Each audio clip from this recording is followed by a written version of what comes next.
Greetings, fellow Terrans. Professor McKee here with a tutorial for Terra Invicta. We finance professors have hobbies, and one of mine is playing Terra Invicta. I'm creating a collection of tips I've learned while playing this game in case you want to have a study break. Today's guide is about accumulating boost in the early game. Boost is a critical resource early on, as that's what allows you to put your first mines into space.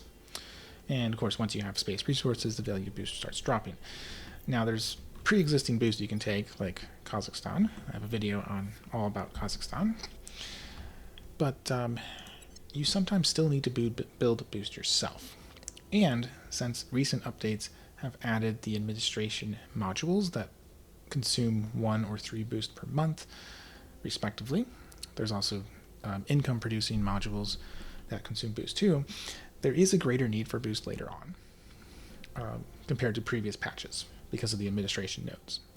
Now, the human AI will build a ton of boost. They love boost. But you still might want to build some boost yourself, both to get into space faster and also later on when you need to pay for all those administration modules. Those modules are great to have on any station or outpost that produces resources, so you're going to be paying for a lot of them. Now, suppose you want to build some boost. Where should you build it? There are a couple of general principles to keep in mind. First of all, for any investment that does not scale with country size, this includes boost, as well as other things like mission control, funding, you want to have smaller countries because they are more efficient at producing discrete resources.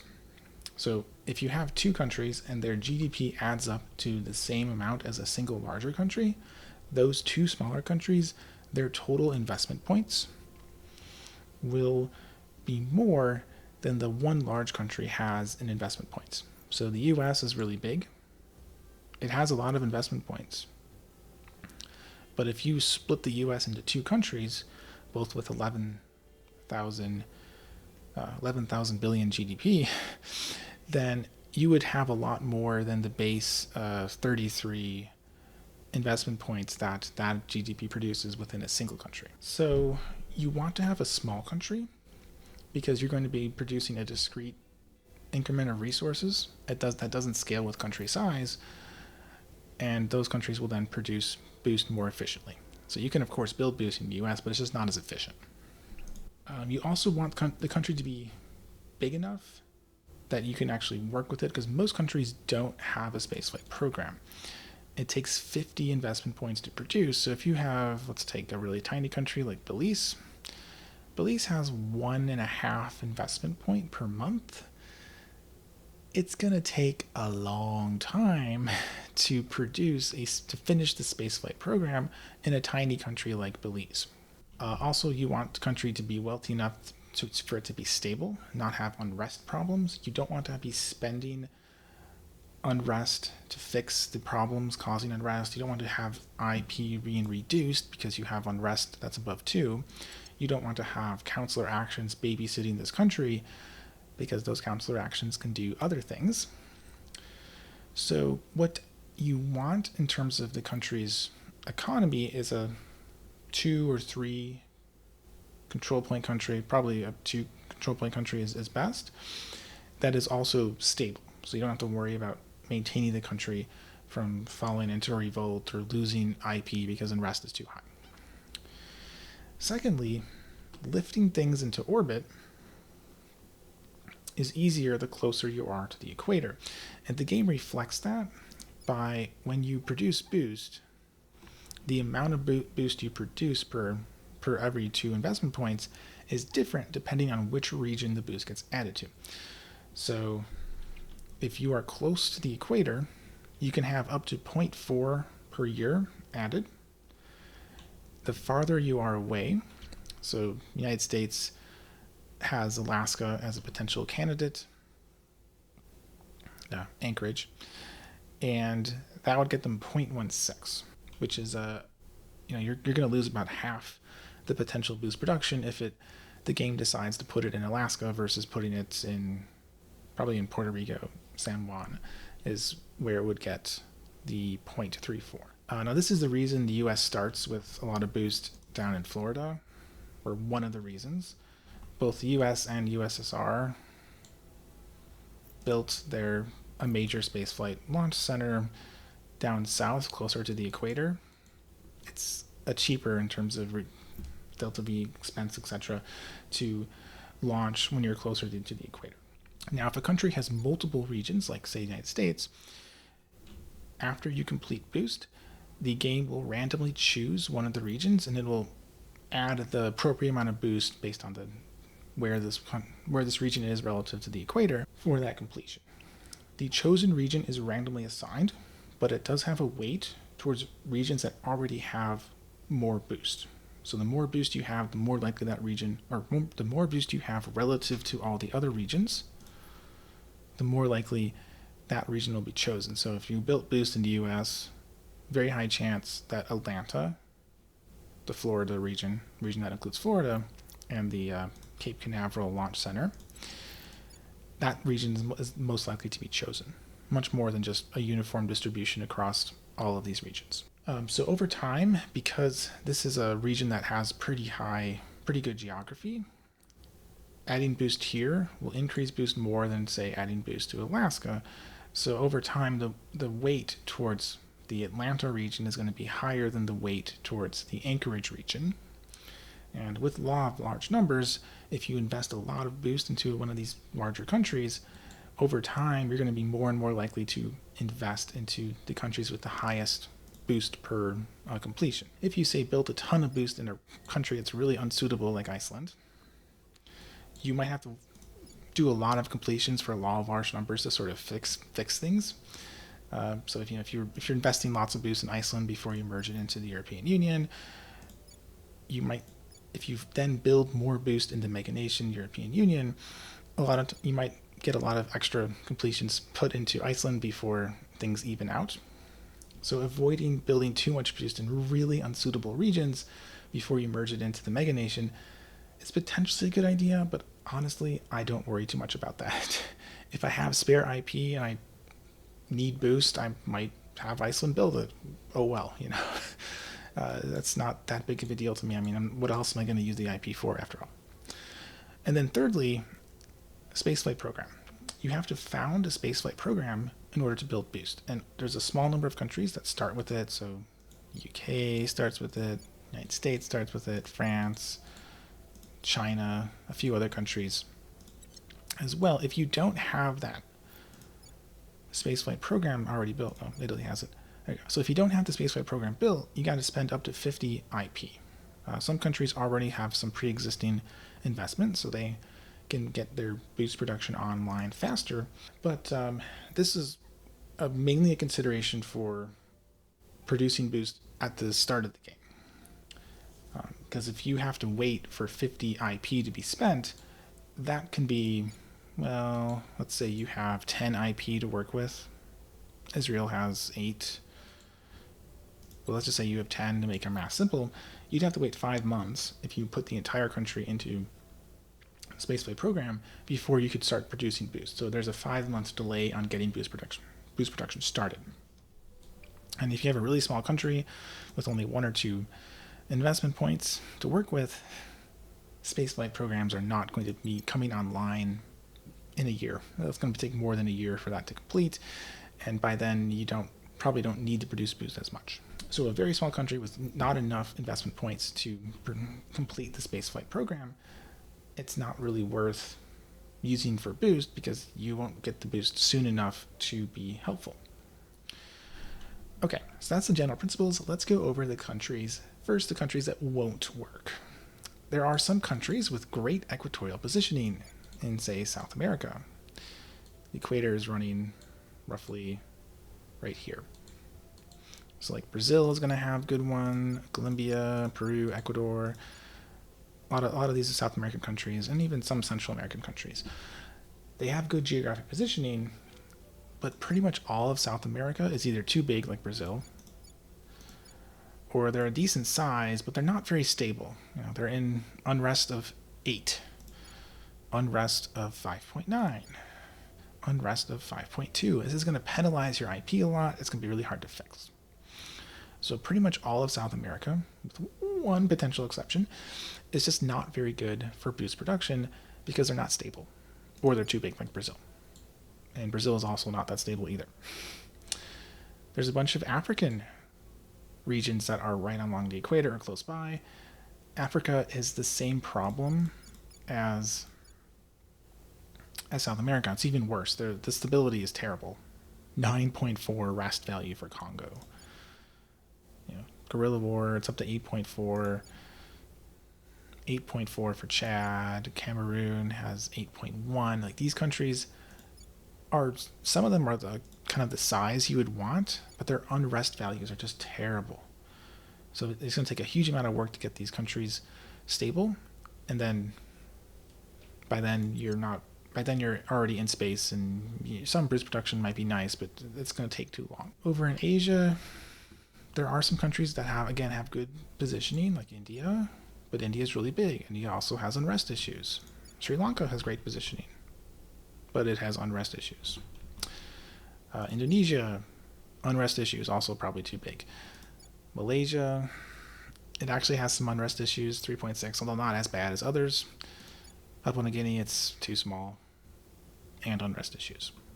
Oh, and Philippines, really bad unrest issues too. So these are some countries with good geography, but they're not stable, or they're too big, or maybe they're too small. They're just not really good choices. Okay, let's go through some of the best choices I think you have available to you, and then some of the less great ones, but still pretty workable ones as well. My first candidate is Israel. So Israel is small. It's just 2 control points. It has a stable unrest value. It's going to drop down below 2, so you're not going to lose any investment points. And Israel already starts with a spaceflight program. Now, its geographic positioning isn't perfect. It's only going to get you 0.28 annual boost production per completion, but Israel's a great choice for this. Another choice that's really good is Singapore. Again, it has the great size. It's a little bit bigger than Israel, but not that much bigger. It's very stable because it's extremely wealthy, so it has 0 unrest, mostly from its really, really high GDP. It has great equatorial positioning. It's almost perfectly on the equator, so it's going to produce close to 0.4 boost per month, or 0.4 boost annually per completion. The only downside is it doesn't have a spaceflight program completed, so you're going to take about 5 months, five and a little bit extra months to complete the spaceflight program, and then you'll start producing boost. Meanwhile, Israel would start producing boost immediately. But Israel and Singapore are both great candidates for this. Next one is one that doesn't have as good positioning, but it does have a pre-existing boost because it has the USSR Cosmodrome. It's worse than Israel, so it's 0.22 versus 0.28, so a significant reduction. But one reason you might go for Kazakhstan is that it's stable, or it can be made stable once it gets its cohesion up, which it will naturally go up because it's an authoritarian country. And you're likely to take Kazakhstan anyways. So if you're already going to be spending the control point capacity, why not build some boost while you're at it? So if you are going for Kazakhstan because you want its pre-existing boost of 2.5, you can build boost here too, and it's a pretty effective way to increase your boost production. Just be aware, most of Kazakhstan's boost is taken because it's in a federation with Russia and a couple other countries like Belarus. So if you are building boost here and you're not removing it from the federation and you don't control Russia, don't do that, because you're not going to keep most of the boost you build. So either remove Kazakhstan from the federation so you can take full advantage of the boost you build, or also control Russia. And I have a previous video about the pre-existing boost from Kazakhstan, how to take advantage of that you can, again, it's in the playlist for my Terra Invicta tutorials. So the next candidate is Australia. Australia is actually a really good candidate because it has very good positioning. You can't see it because at game start they haven't completed it yet, but it's almost equatorial, so it's I believe it's 0.38 annual boost production per completion. So I think it's because of this region here, Brisbane. The tip is goes pretty far north. It's a little bit large to hold, but it's wealthy, it's stable, it's not that large, and it has pretty good positioning. It also has 15 points already completed for your spaceflight program, so it's going to take a month or two less to get started producing boost than if it had nothing. So Australia is a pretty good choice as well, though I think probably Singapore and Israel are superior. There's also all of these small European Union countries. They typically do not have a spaceflight program founded. Like a few of the larger ones already have it, so like Italy already has it, although Italy's too big to really be efficient at boost production. Spain also kind of big for it, but you could do it. And it has most of its boost already built, or spaceflight program already built. And the equatorial positioning here isn't great. Most of the countries besides the Netherlands, because Netherlands has their Caribbean islands, these have kind of boost production equivalent to, say, Kazakhstan in terms of how much you get per completion. But if you're going for the European Union as one of your openings, you're going to be taking these countries anyways. And so like Kazakhstan, this isn't additional control point capacity you're consuming to produce boost. This is stuff you're already taking, and you can efficiently produce boost while waiting to merge them into France. So again, these are good candidates if you're already taking them. If you're not already taking them, you would skip these. Okay, so now let's say you want to pick something different. You don't want to go with the same old Israel or Singapore strategy or just pumping it into Kazakhstan. You want to be a little unique. Well, I have a few less ideal candidates, but still pretty good ones for you on offer here. So my first suggestion is to take some of the wealthier countries in the Middle East. Not Israel, we already commented on that, but Egypt, Saudi Arabia, Gulf states, UAE, and potentially even Oman. So these countries are all wealthy enough that they're stable. They have a high enough GDP per capita and high enough cohesion that their resting cohesion will be pretty good.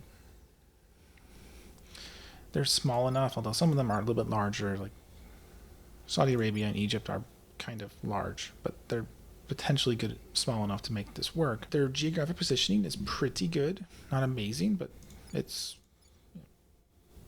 better than, say, Kazakhstan or the European Union countries. So these are potentially good candidates to build a spaceflight program and to build a lot of boost in.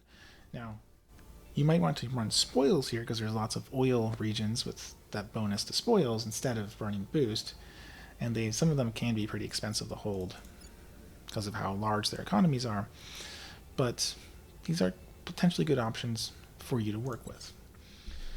Another one is over in South America. Now, most of these countries are just very unstable. I would never recommend them.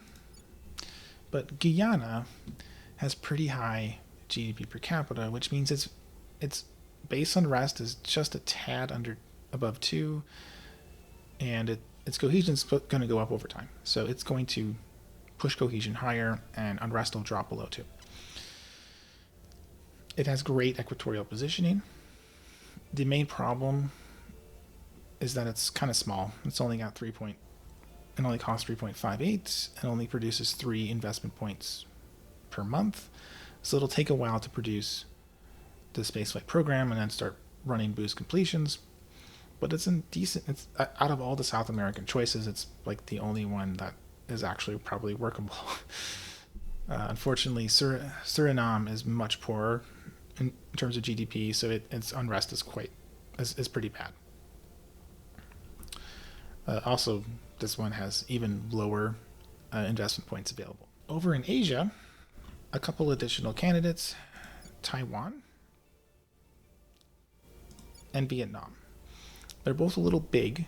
They're 3 points instead of 2, but they're both stable. Vietnam because of its high cohesion, Taiwan because of how wealthy it is. Taiwan also has a bunch of completions already done for the spaceflight program, so it's just going to take less than 2 months before they can start producing boost. Vietnam doesn't have any progress made, but Vietnam has better geographical positioning. So these are both potentially useful choices for building additional boost. One thing to keep in mind is that these are both rivals to China.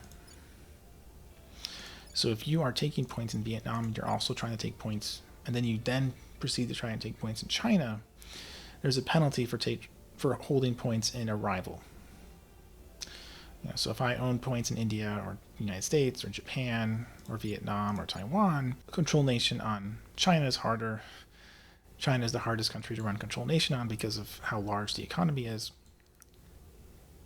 So just keep that in mind. If you're going for China right away, you probably don't want to also pick up Taiwan and Vietnam right away, because then you're just making your life harder on yourself. And then my last candidate is one with horrifically bad positioning, Canada. But besides that, Canada's pretty good. It's a little bit too large. It's a 3-pointer and it costs 15, almost 16 each. But it has a lot of completions done into the spaceflight program already. It's wealthy and stable. And I think this is probably only ideal or good to run boost in if you're doing a U.S. opener. So if you're doing a U.S. opener, you're always going to pick up Canada for the adjacent nation bonus. And while you hold Canada, well, you might as well found the space program, build mission control, build boost, because it's efficient in terms of investment point, not in terms of equatorial positioning. It's rich, it's stable, it already has progress towards the spaceflight program, and you're going to take it anyways. So it's the same logic as the small European Union countries, same logic as Kazakhstan. You're already going to take this country, so you might as well use the free investment points to produce boost for this country.